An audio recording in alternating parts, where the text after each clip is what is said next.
بسم اللہ الرحمن الرحیم۔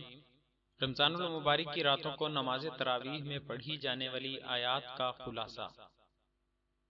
رمضان المبارک کی پہلی شب، سورۃ البقرہ کے ابتدائی 20 رکوع۔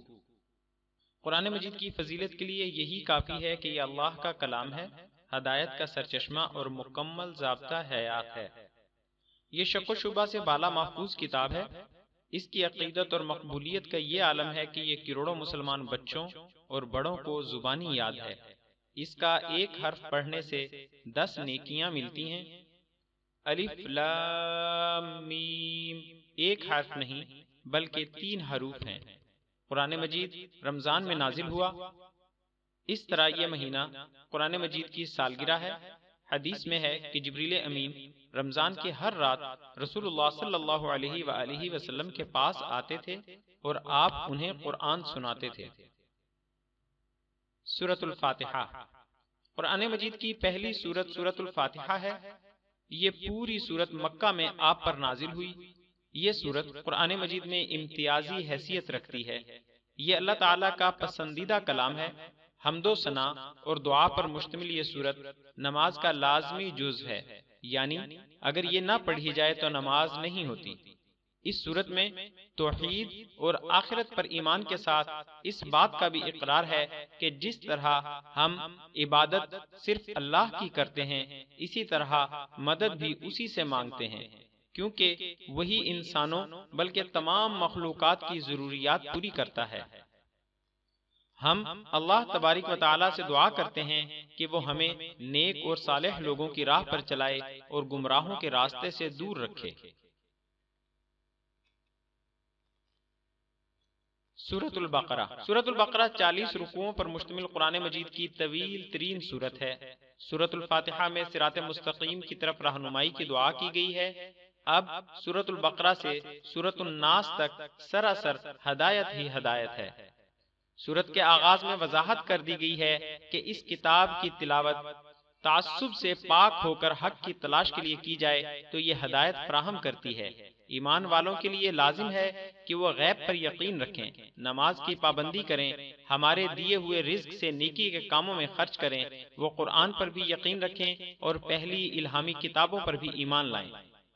منافقوں کے دلوں میں بیماری ہے، وہ اللہ اور اس کے رسول کو دھوکہ دینے کی کوشش کر رہے ہیں، نہیں بلکہ وہ اپنے آپ کو دھوکہ دے رہے ہیں۔ اہل باطل کو چیلنج دیا جا رہا ہے کہ اگر تمہیں قرآن کی حقانیت میں شک ہے تو اس جیسی ایک صورت بنا کر لے آؤ، مگر تم یہ کام ہرگز نہیں کر سکو گے۔ ایسے بدبختوں کے لیے جہنم کا عذاب تیار ہے، جبکہ اہل ایمان جنت میں جائیں گے، جہاں انہیں پھلوں کا رزق دیا جائے گا اور وہاں وہ ہمیشہ رہیں گے۔ کج فہم لوگوں کو قرآن سے ہدایت کی بجائے گمراہی ملے گی۔ سورۃ البقرہ کے چوتھے رکوع میں تخلیق آدم علیہ السلام کا بیان ہے۔ اللہ کے حکم پر تمام فرشتوں نے آدم علیہ السلام کو سجدہ کیا، مگر ابلیس نے انکار کیا اور راندہ درگاہ ہوا۔ ابلیس فرشتہ نہیں بلکہ جن تھا، جس کا مادہ تخلیق آگ تھی۔ ابلیس کے بہکانے سے آدم اور اماں حوا نے ممنوع درخت کا پھل کھا لیا۔ غلطی کا احساس ہوا تو گڑ گڑا کر معافی مانگی اور اللہ تعالیٰ نے معاف فرما دیا۔ 5ویں رکوع سے بنی اسرائیل کا ذکر شروع ہوا، ان پر انعامات کا تذکرہ ہے۔ وہ موسیٰ علیہ السلام کے ساتھ بے وفائی کرتے رہے۔ موسیٰ تورات وصول کرنے کے لیے اللہ کے حکم سے کوہ طور پر گئے تو پیچھے یہودیوں نے سامری کے بچڑے کی پوجا شروع کر دی۔ اللہ کے احسانات کے تذکرے میں بنی اسرائیل پر بادلوں کے سائے اور من و سلوہ کے نزول کا ذکر ہے، مگر یہ امت ایسی تھی کہ انہوں نے مسلسل انبیاء کی نافرمانیاں بھی کی اور ان کو قتل بھی کیا۔ ہم نے بنی اسرائیل کو ہفتے کے دن کی آزمائش میں ڈالا جس پر وہ پورے نہ اترے اور انہیں عبرتناک سزا کے طور پر بندر بنا دیا گیا۔ اس سورت کا نام سورۃ البقرہ ہے۔ بقرہ کا معنی ہے گائے۔ بنی اسرائیل کو ایک خاص مقصد کی خاطر گائے ذبح کرنے کا حکم دیا گیا تھا۔ ان کے بے جا سوالات کی وجہ سے گائے کی تلاش مشکل ہو گئی۔ بہرحال انہوں نے بادل نخواستہ گائے ذبح کر ڈالی۔ گائے کے گوشت کا ایک ٹکڑا بحکم خدا مقتول کے جسم کے ساتھ لگایا گیا تو مقتول نے زندہ ہو کر اپنا قاتل بتا دیا، اور لوگوں پر یہ بھی واضح ہو گیا کہ اللہ مردوں کو زندہ کرنے پر قادر ہے۔ 9ویں رکوع میں بنی اسرائیل کے زوم باطل کا بیان ہے کہ انہیں آخرت میں آگ کا عذاب نہیں دیا جائے گا سوائے چند دن کے۔ بنی اسرائیل سے عہد لیا گیا کہ وہ والدین کے ساتھ احسان کریں، اچھی گفتگو کریں، نماز پڑھیں اور زکوٰۃ دیں، مگر اکثر نے نافرمانی کی۔ اس کے بعد لگاتار ان کی مختلف نافرمانیوں کا ذکر ہے۔ پھر ہاروت اور ماروت کا ذکر ہے کہ وہ آزمائش کے لیے تھے، لوگ ان سے جادو سیکھتے تھے، حالانکہ جادو کفر ہے۔ 14ویں رکوع میں بتایا گیا ہے کہ اس سے بڑا ظالم کون ہوگا جو مسجدوں میں اللہ کے ذکر یعنی نمازوں سے روکے اور مسجد کے ماحول کو خراب کرے۔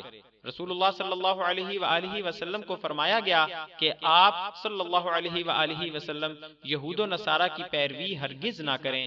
اے بنی اسرائیل، اللہ کی نعمتوں کو یاد کرو اور اس دن سے ڈرو جس دن کوئی شخص کسی دوسرے کے کام نہ آئے گا اور نہ ہی کوئی سفارش قبول کی جائے گی۔ 15ویں رکوع میں حضرت ابراہیم کی دعا کے الفاظ ہیں جو انہوں نے بیت اللہ کی تعمیر کے وقت مانگی تھی۔ حضرت یعقوب علیہ السلام نے اپنی وفات کے وقت اپنی اولاد کو ایک اللہ کی عبادت کی وصیت کی۔ پہلے پارے کے آخر میں فرمایا کہ جو لوگ گزر گئے ان کے اعمال ان کے ساتھ، تم اپنی فکر کرو۔ دوسرے پارے کے آغاز میں تحویل کعبہ کا ذکر ہے۔ بیت المقدس کی بجائے اب خانہ کعبہ کو قبلہ بنا دیا گیا کہ سب لوگ اب جہاں بھی ہوں اس کی طرف منہ کر کے نماز پڑھیں۔ اے ایمان والو، صبر اور صلات کے ساتھ اللہ سے مدد چاہو۔ جو اللہ کی راہ میں جان دے دیں ان کو مردہ نہ کہو بلکہ وہ زندہ ہیں مگر تمہیں شعور نہیں۔ جو اللہ کی آیات کو چھپاتے ہیں ان پر اللہ کی لعنت ہے۔ تمہارا معبود بس ایک ہی معبود ہے۔ 20ویں رکوع میں تخلیق کائنات میں غور کرنے کی ترغیب ہے تاکہ معرفت الہی حاصل ہو۔ اے ایمان والو، مردار، خون، خنزیر کا گوشت اور وہ چیز جس پر اللہ کے سوا کسی دوسرے کا نام پکارا جائے حرام ہے۔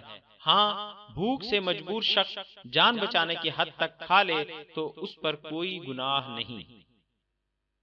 اس سلسلے کی مزید ویڈیوز حاصل کرنے کے لیے ہمارے چینل کو ضرور سبسکرائب کریں اور آنے والی ویڈیو سے باخبر رہنے کے لیے بیل آئیکن پریس کریں۔ شکریہ، جزاک اللہ خیرہ۔